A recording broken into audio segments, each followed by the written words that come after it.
So what is regenerative agriculture? Well, first of all, agriculture is what humans do in order to turn ecological production into products that we can use to the betterment of our society. And generally it mixes air, water, soil, and organisms. And if we look at the last couple of hundred years in terms of agriculture, and actually let's go back further than that, let's go back 10,000 years.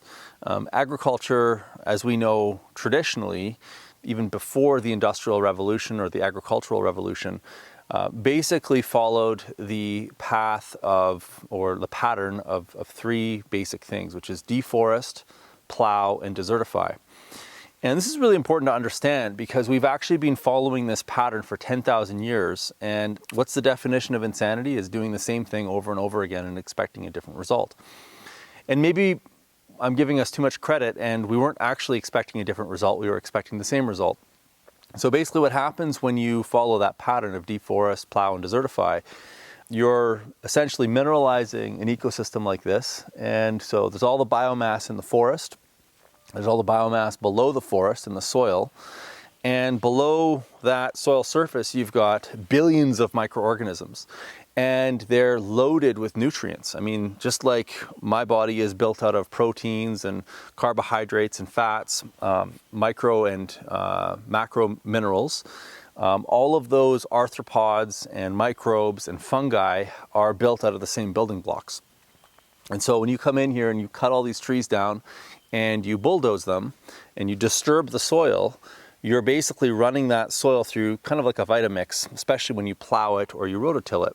Now, 10,000 years ago, they didn't have rototillers. They had other methodologies of disturbing the ground, but the effect was the same. And so in rototilling or Vitamixing the soil, we release that nitrogen or proteins in the form of microbes and fungi, and those are built out of nitrogen building blocks, which are amino acids, and those get released into the soil.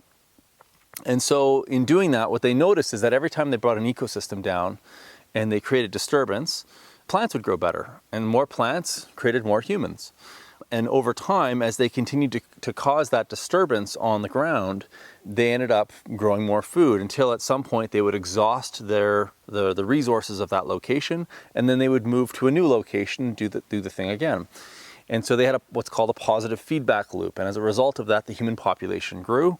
And because we didn't have science and we didn't really have foresight, and because our population was small, we didn't really actually see what we were doing at the time. And so over long periods of time, the Fertile Crescent, which is kind of the birthplace of humanity, or at least agriculture, started to become desertified. And now we look back 10,000 years ago, we can kind of see the march of desertification across the planet to the point where 50% of the forests on our planet are now gone. And there's really nowhere else to run.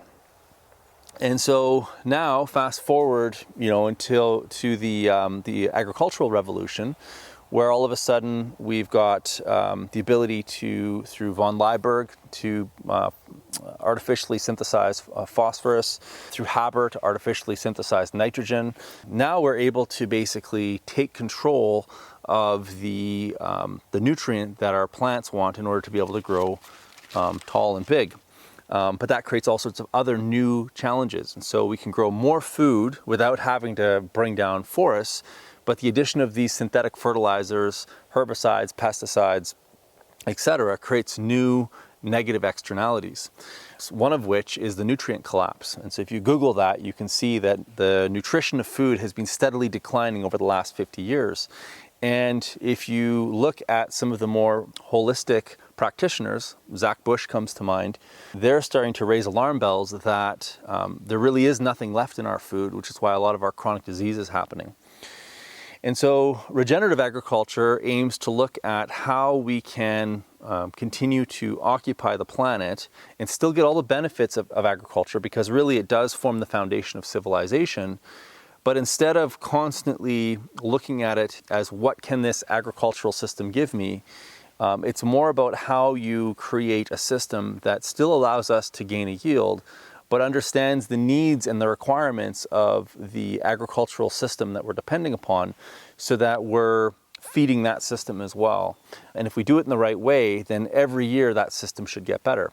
Now that might sound naive, how, every action is an equal and opposite reaction. Energy can't be created or destroyed. And so how do you actually harvest material from a system and make it better at the same time? And this really is the secret of diversity. And so Bill Mollison said that we should farm like gardeners and garden like farmers. And what he was getting at is that when you look at, I'm in a garden right now, and there's an enormous amount of diversity in this garden. If we take these concepts up to an agricultural scale, we can get all the benefits of growing our food in the diversity, like you can see in this garden, while still maintaining an agricultural output. And in doing that, if we do it properly, the nutrient density of our food should go up, the dead zones should disappear in the Gulf of Mexico and all the different oceans where they're showing up right now, and our dependence on phosphorus and nitrogen should disappear. And we know that this is possible because, and I'm going to use a beaver analogy, which I use quite often, we know that we can manipulate our environments and make them better at the same time. It doesn't have to be this kind of negative or lose-lose game theory type scenario. We can effectively have our cake and eat it too. And it really comes down to the understanding of how ecosystems function. And so I'm going to leave you with a concept of disturbance. And so disturbance is a word I've used a couple of times, and it's this idea of, when you disturb something, you're changing the state of it, essentially. And so every ecosystem has a dose dependency for the amount of disturbance that it can take. And if you give it too much disturbance, you cause damage. And if you don't give it enough disturbance, then it can atrophy. It's the same as our bodies when we go to the gym. Our bodies need to do work. And if we don't do enough of it, we become obese and we become unhealthy. And if we do too much, we can end up damaging our bones and our muscles. But if we get the right amount of exercise, our bodies actually get stronger, they improve. And so ecosystems are the exact same way. And so regenerative agriculture is understanding the ecosystem that we're working within, the dosage of disturbance that it requires, and how to get the right diversity in the right place, in the right time, at the right amount, so that everything actually improves as we do it. And so a couple of people you can look up. Gabe Brown is an individual that's really pioneering the regenerative ag space, and there's a bunch more, but he'd be the first guy that I'd go look at. And if you're interested in understanding how to transform conventional agriculture into regenerative agriculture, a great place to start is with a permaculture design course. In a permaculture design course, we teach the basics of ecology and how humanity kind of fits in the center of all those different ecosystem services and products and functions. And once you understand how we can collaborate with our ecosystems, then the concept of regenerative agriculture becomes a lot easier to understand. It's actually very hopeful. I'm very optimistic about where regenerative agriculture is going to go. And as far as I'm concerned, I don't see civilization coming to an end anytime soon, as long as humanity can embrace this really quickly.